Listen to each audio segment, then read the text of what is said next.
안녕하세요. 김실 목사입니다. 오늘 여러분과 함께 출애굽기 9번째 시간을 갖게 되는데요. 오늘 함께 나눌 말씀은 하나님께서 모세를 통하여서 애굽과 또 바로 왕과 그의 신하들 가운데 내리신 10가지 재앙과 관련된 사건들입니다.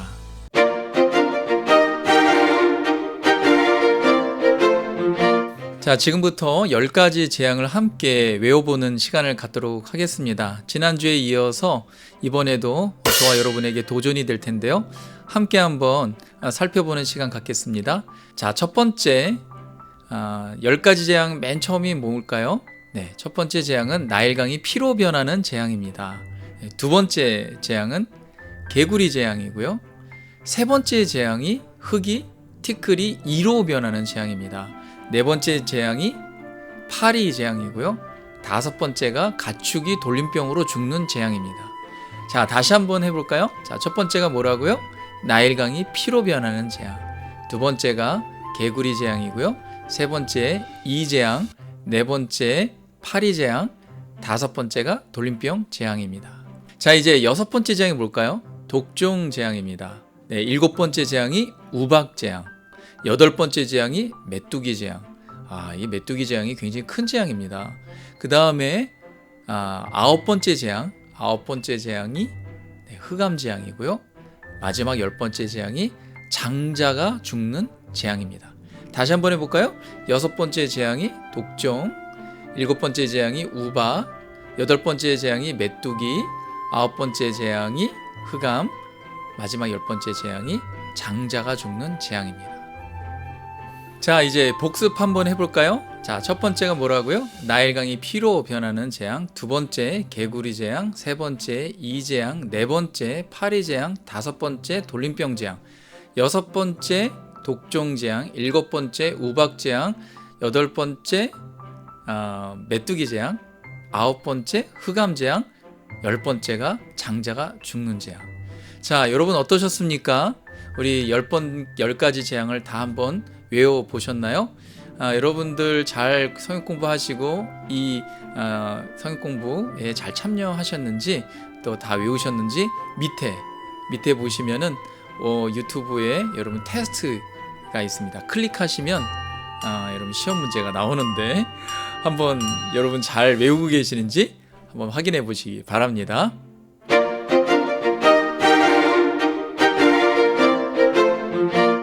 자, 이제부터는 각각의 재앙에 대해서 좀 더 자세하게 한번 살펴보도록 하겠습니다. 첫 번째 재앙, 나일강이 피로 변하는 재앙인데요. 모세가 바로와 또 애굽에게 나일강이 피로 변하는 재앙을 펼치기 전에 먼저는 지팡이로 뱀이 변하게 하는 그런 놀라운 능력을 바로 앞에 또 그의 신하들 앞에 행합니다. 하지만 바로왕이 모세가 행한 지팡이가 뱀이 변하는 그런 놀라운 능력을 보고도 눈 하나 깜짝하지 않았습니다. 그 이유는 이 애굽에 있는 요술사들도 자신의 지팡이와 또 물건을 통하여서 뱀이로 변하게 하는 그런 똑같은 능력을 나타냈기 때문입니다. 참 하나님께서는 처음부터 엄청난 그런 능력을 나타내시고 보여주시는 것이 아니라 맛배기로 보여주셨다는 것입니다. 이 정도가 아니죠. 앞으로 하나님께서 모세를 통하여서 애굽 전체에게 내리실 그 재앙은 점점점 계단식으로 올라가게 되는데요. 바로는 처음에는 우습게 생각하죠. 그리고 이제 바로가 오히려 더 마음이 강팍하고 또 완강하였다라고 이야기하고 있습니다. 자, 그 다음에 이제 하나님께서 나일강이 피로 변하게 하는 그런 사건을 주시는데, 여러분 나일강 하면 어떤 생각이 드십니까? 이 나일강은 오래전에 모세 80년 전이죠. 모세가 바로왕 지금 만날 때가 80살인데 80년 전에 애굽에 훨씬 더 오래전 이 바로의 왕이 아마 지금 현재 모세와 만나고 있는 이 왕의 할아버지 격일 것입니다. 모세를 뿐만 아니라 그 당시 때 있는 이스라엘 모든 남자 아이들을 죽이라고 명하고, 아이를 낳으면, 특히 남자 아이를 낳으면 나일강에 버리라고 말합니다. 그냥 수장시키라는 거죠. 우리 함께 살펴봤죠. 그때 모세 엄마가 요게벳이 자기의 그 아들의 그 아름다움을 봤다라고 얘기하죠. 하나님의 형상으로 지은 이 고귀한 아들을 그냥 물에 던질 수가 없어서 이제 한 3개월 동안 좀 키우다가 도저히 안 돼서 이제 아예 울음소리도 커지고, 그러니까 들킬까봐 이제 더 이상 도저히 감당할 수 없어서 갈대 상자를 엮어서 나일강에 놓습니다. 아이를 빠뜨리고 죽이는 그 장소가 바로 나일강인데, 하나님께서 맨 첫 번째 애굽에 행하신 그 재앙이 나일강인데, 이 나일강을 피로 변하게 하는 재앙입니다.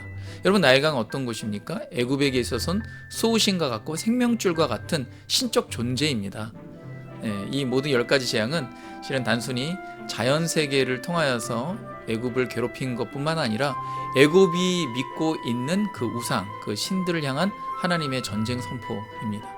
애굽의 요술사들도 피로 변하게 하는 걸 통하여서 바로가 눈 하나 깜짝하지 않은 것을 보게 됩니다. 성경에 보면 관심도 가지지 않았다 이렇게 하고요, 더 마음이 강팍해졌다라는 것이죠. 하나님께서 행하실 그런 재앙이 여기에 멈추는 것이 아니죠. 자, 이제 두 번째 재앙을 보도록 하겠습니다.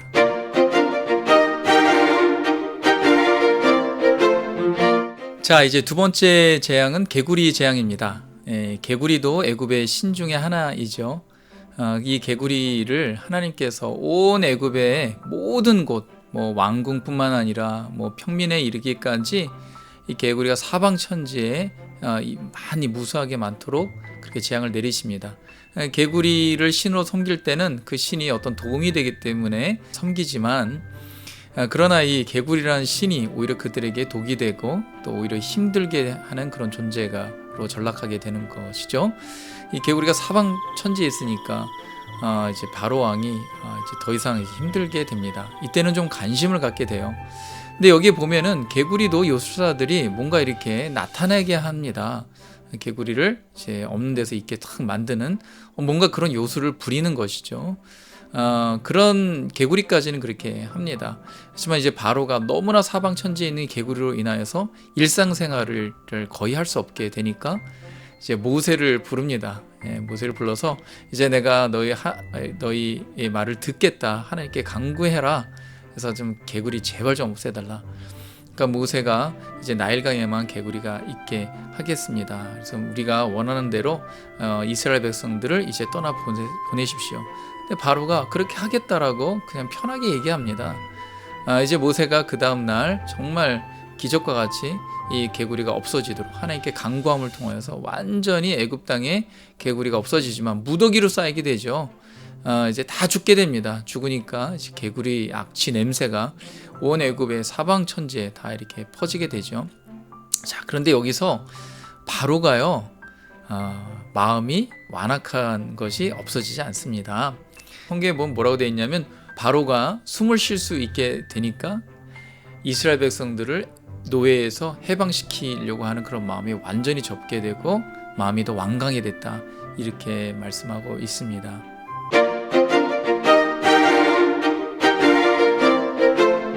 자, 이제 세 번째 재앙인데요, 이 재앙입니다. 이 재앙의 특징 몇 가지가 있는데요, 첫 번째는 하나님께서 모세에게 그 지팡이를 통하여서 땅에 티끌을 치라고 얘기합니다.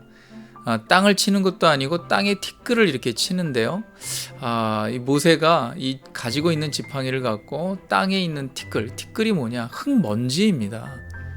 이 먼지를 탁 칩니다. 칠 때 애굽에 있는 모든 그 흙먼지들이 다 이로 변합니다. 여러분 한번 생각해 보십시오. 혹시 비포장 도로에 차를 몰고 한번 가보신 적이 있습니까? 뒤에 보면 그 흙먼지들이 확 흩날리는데, 한번 생각해 보세요. 지금이야 미국이나 한국 같은 경우에는 이 다 포장도로이죠. 아스팔트로 깨끗하게 닦여진 그런 포장도로이지만, 과거에 이 이집트 당시 때는 대부분의 다 비포장도로였고, 특별히 이 아프리카에 이는 사막이 많습니다. 이 이집트에는 이 흙모래 먼지들이 얼마나 많습니까? 흙모래, 그 먼지가 날릴 때마다 이 모든 흙먼지, 이 티끌들이 다 이로 변한다고 한번 생각해 보시기 바랍니다. 근데 여기서 또 하나의 특징이 뭐냐면, 그 전까지 나일강을 피로 변하게 하고 개구리가 땅에서 올라오도록 하는 것은 요술사들이 행했지만, 이제 이 흙먼지가 이로 변하도록 하는 것은 더 이상 이 요술사, 마법사들이 실행에 옮길 수가 없었습니다. 요술을 부릴 수가 없는 것이죠. 그러면서 마법사가 뭐라고 얘기하냐면은 바로에게 이렇게 얘기합니다. 이것은 하나님의 권능입니다. 여호와의 권능이로다. 이렇게 고백을 합니다. 그렇지만 바로는 그 마음이 점점 완악하여져서 이스라엘 백성들을 애굽에 보낼 생각을 갖지 않게 됩니다.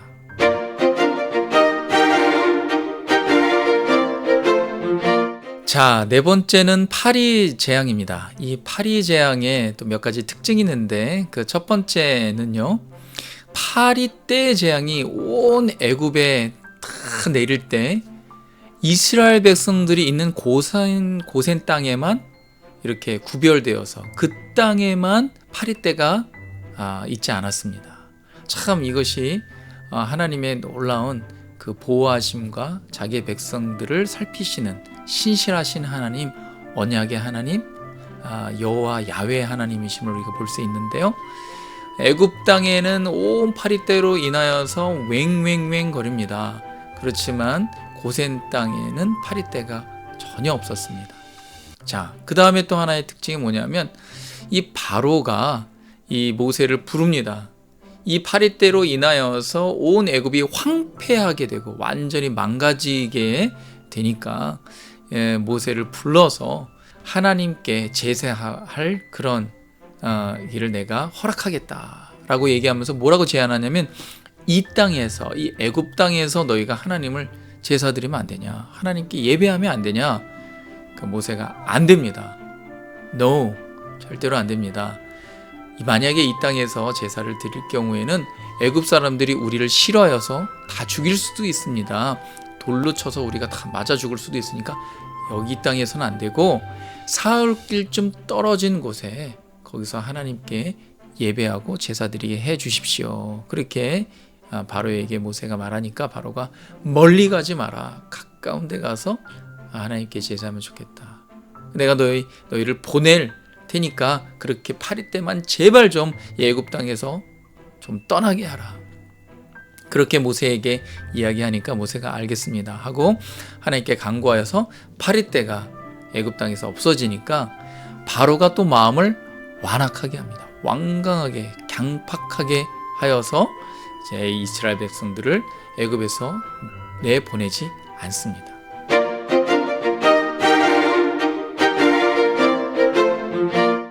다섯 번째 재앙은 가축이 전염병, 이 돌림병으로 죽는 그런 재앙인데요.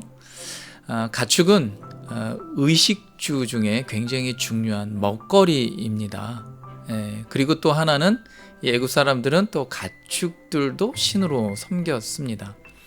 먹거리면서 자신의 생계가 달려있는 그런 가축이 죽는 전염병으로 물살하는 그런 엄청난 재앙을 하나님께서 애굽에 내리시는데요.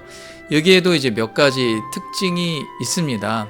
모세가 분명히 바로에게 가축이 다 전염병으로 죽을 것이다. 그런데 단 우리 고센 땅에 살고 있는 그 이스라엘 사람들이 치고 있는 그 가축은 죽지 않을 거다. 이스라엘 사람들의 모든 그 가축들은 죽지 않지만 애굽의 가축들은 돌림병으로 전부 다 죽을 것이다.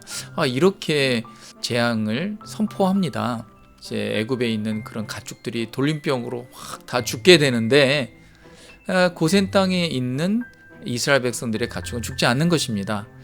그래서 이 바로가 궁금하여서 사람을 보내서 정말 고센 땅에 있는 이스라엘 백성들의 가축은 죽지 않는가 한번 살펴보라고 합니다.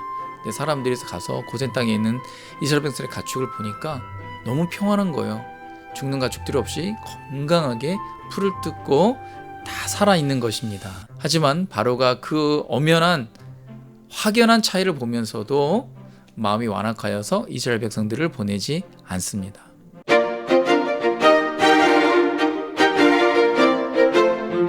열 가지 재앙에는 어떤 공통점이 있습니다.